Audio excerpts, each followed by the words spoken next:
तौहीन मज़हब कमीशन का मामला इस्लामाबाद हाई कोर्ट ने अमल दरामद रोक दिया है। आगे क्या होने जा रहा है, आज की वीडियो में इस पर बात करेंगे और डिटेल से बात करेंगे। तौहीन मज़हब की मुकदमात की तहकीकात के हवाले से कायम किए गए कमीशन पर इस्लामाबाद हाई कोर्ट ने बड़ा फ़ैसला भी दे दिया। इसका थोड़ा सा पस मंज़र बयान करूँगा। अस्सलाम वालेकुम नाज़रीन, मैं हमज़ा एहसान हूँ और आप मुझे फ़ेसबुक और यूट्यूब पर देख रहे हैं। नाज़रीन, आप जानते हैं कि गुज़िश्ता हफ़्ता इस्लामाबाद हाई कोर्ट के जस्टिस सरदार एजाज़ इसहाक़ ने एक बड़ा फ़ैसला सुनाया था। उन्होंने तौहीन मज़हब के मुकदमात की आज़ाद और शफाफ तहकीकात के लिए एक तहकीकी कमीशन तश्कील देने का हुक्म दिया था और ये कमीशन 4 माह में अपनी कार्रवाई मुकम्मल करने का पाबंद था। लेकिन अब जो ताज़ा तरीन फ़ैसला आया है वो ये है कि इस्लामाबाद हाई कोर्ट के 2 रुकनी बेंच, जिसमें जस्टिस खादम हुसैन और जस्टिस आज़म ख़ान, उन्होंने इस फैसले पर अमल दरामद रोक दिया है। और आप ये भी जानते हैं कि ये हुक्म राव अब्दुल रहीम एडवोकेट की जानिब से दायर करदा इंट्रा कोर्ट अपील पर दिया गया। अब यानी इस वक्त तक कोई कमीशन तश्कील नहीं दिया जा रहा। अब यहाँ पर कुछ अहम सवालात भी हैं। जब तक अदालत हतमी फ़ैसला नहीं सुनाती, कोई जो कमीशन है वो तश्कील नहीं दिया जाएगा। यहाँ कुछ अहम सवालात भी उठते हैं। क्या इस फ़ैसले के बाद तौहीन मज़हब के मुकदमात की गैर जानिबदाराना जाँच मुतासिर होगी? बहुत अहम सवाल है। और दूसरा ये कि क्या हुकूमत जो है वो इस मामले पर सुप्रीम कोर्ट की तरफ रुजू करेगी? और तीसरा बहुत अहम सवाल ये भी उठता है कि क्या कमीशन की तश्कील को रोकना मखसूस तबकों के दबाव का नतीजा है? देखें, ये जो तौहीन मज़हब की जो केसेस होते हैं ये एक नहायत ही हसास मामला होता है और नाजुक मामला होता है, मगर इसका सियासी या इंतकामी इस्तेमाल माशरे के लिए ख़तरनाक भी हो सकता है। तहकीकी कमीशन का क़याम एक कदम था इंसाफ को यकीनी बनाने के लिए, लेकिन अब ये अमल कानूनी पेचीदगियों का शिकार होता हुआ हमें नज़र आ रहा है। बल्कि नज़र क्या आ रहा है, हो चुका है। अब देखना ये है कि क्या तौहीन मज़हब के मुकदमात की शफाफ तहकीकात होनी चाहिए और क्या अदालत का ये फ़ैसला दुरुस्त है या जो कमीशन की तश्कील है वो नागुज़ीर थी। अब जो कमीशन बनाने का मामला था, इस पर जो राव एडवोकेट अब्दुल रहीम थे, उन्होंने तो अपना मौक़िफ़ वाज़ेह किया था। मैंने उनसे पर्सनली तौर पर इंटरव्यू भी किया। उन्होंने ये कहा था कि जी कमीशन बनाने में हमें कोई मसला नहीं है, आप बेशक कमीशन बनाएं, लेकिन कमीशन आइन और कानून के मुताबिक होना चाहिए। इससे कबल आपने देखा होगा कि जो वीडियो क्लिप्स सोशल मीडिया के ऊपर वायरल थे और जो कन्वर्सेशन चल रही थी, क्योंकि लाइव इसकी समाअत दिखाई गई राव अब्दुल रहीम एडवोकेट और मोअज़्ज़िज़ जज के दरमियान, उसके बाद राव अब्दुल रहीम को सोशल मीडिया के ऊपर शदीद तनकीद का निशाना बनाया जा रहा था और लोग ये कह रहे थे कि ये एक स्पेशल गैंग के सरबराह हैं और ये लोगों को ट्रैप करते हैं, हनी ट्रैप करते हैं और इस तरह से इनके ग्रुप्स काम करते हैं और मतलब इस तरह की एलिगेशंस उन पर लग रही थी और जिसके बाद वो बड़ी शदीद तनकीद का निशाना बन रहे थे। लेकिन उन्होंने, और वो अब्दुल्ला शाह वाले केस के मामले पर था जो कत्ल हुआ था और उसके साथ इनको जोड़ा जा रहा था कि वो मुसलसल राव अब्दुल रहीम के साथ राब्ते में थे और उनकी गाड़ी से भी जो है वो अब्दुल्ला शाह जो है वो उनकी गाड़ी से निकलता हुआ भी हमें वीडियो फुटेज में नज़र आया। लेकिन इन तमाम तर इल्ज़ामात को राव अब्दुल रहीम एडवोकेट ने मुस्तरद किया था।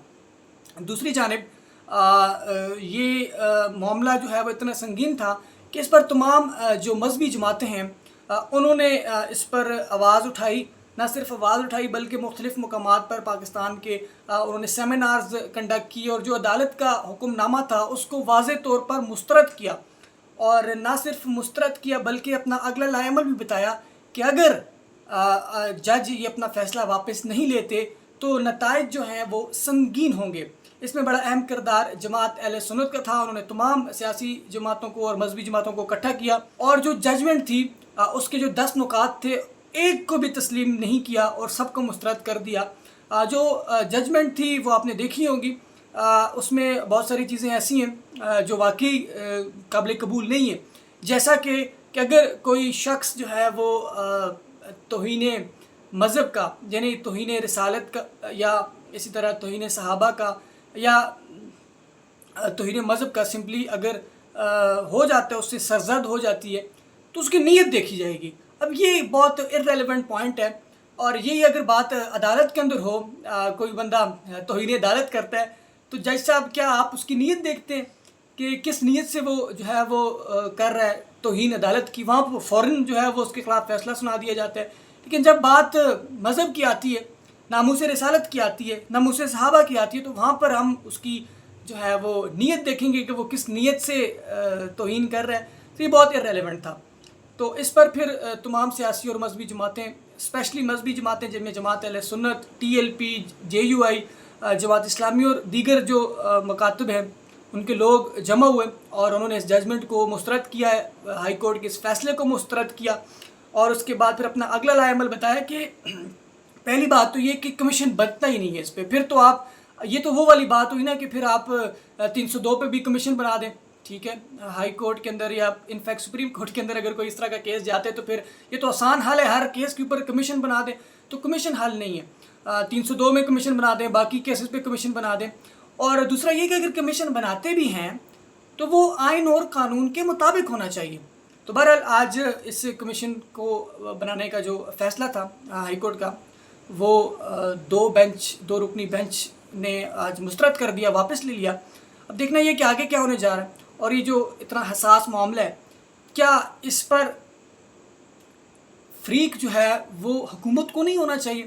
یعنی اگر کوئی شخص گستاخی کرتا ہے یا توہین رسالت اس سے ہوتی ہے، تو اس میں یا کوئی دوسرا شخص بحیثیت مسلمان ہم فریق کیوں؟ اس پہ عدالت، اس پہ حکومت کیوں فریق نہیں بنتی ہے؟ یہ بھی بڑا اہم سوال ہے. تو آج یہ فیصلہ تھا، یہ مسترد ہوا، یہ معطل ہوا. دیکھنا یہ کہ آگے کیا ہونے جا رہا ہے. اور اس میں ایک اور چیز بھی میں ایڈ کرتا چلوں کہ راؤ عبدالرحیم جو ہیں وہ صرف 2 کیسز کے اندر، ایک کے اندر مدعی ہیں اور دوسرے کے اندر وہ درخواست گزار ہیں، جبکہ پورے پاکستان میں جو بلاسفیمی ہے، یہ جو توہین مذہب کی جو کیسز ہیں وہ 700 سے زائد ہے. صرف 2 پارٹیکولر کیسز کے اندر راؤ عبدالرحیم، ایک میں مدعی اور ایک میں درخواست گزار ہیں. ان کو اتنا زیادہ ٹرول کیا جا رہا ہے. باقی 700 کیسز کو دیکھیں، وہاں پر مدعی کون ہے، وہاں پر جو ہے وہ درخواست گزار کون ہے، اور ان کو لنک کیا جا رہا ہے کہ جی اس سب کے پیچھے ایک ہی گروپ ہے جو کام کر رہا ہے.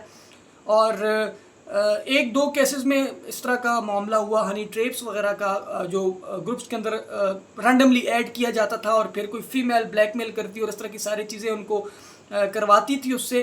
لیکن باقی کیا سارے کے سارے کیسز کے اندر پیچھے ایک فیمیل ہے یا کوئی ایک اسپیسیفک واٹس ایپ کا گروپ ہے جس میں یہ ساری چیزیں ہوتی ہیں؟ تو ایسا نہیں ہے. تو بہرحال اللہ پاک ہم سب کو ہدایت دے، اور بحیثیت مسلمان ہم ہر چیز برداشت کرنے کے لیے تیار ہیں. لیکن توہین مذہب کی جب بات آئے گی، ناموس رسالت کی جب بات آئے گی، تو اس پہ کوئی بھی کمپرومائز نہیں ہوگا، کسی قسم کا سمجھوتا نہیں ہوگا. نہ نیت دیکھی جائے گی اور نہ اس کا کوئی اور بیک گراؤنڈ دیکھا جائے گا. جب بھی کوئی کہیں پر بھی صحابہ کرام، رسول اللہ یا توہین مذہب کا مرتب ہوگا تو اس کے خلاف سخت ایکشن ہوگا. اب تک کے لیے اتنا ہی. اجازت دیجیے. اللہ حافظ.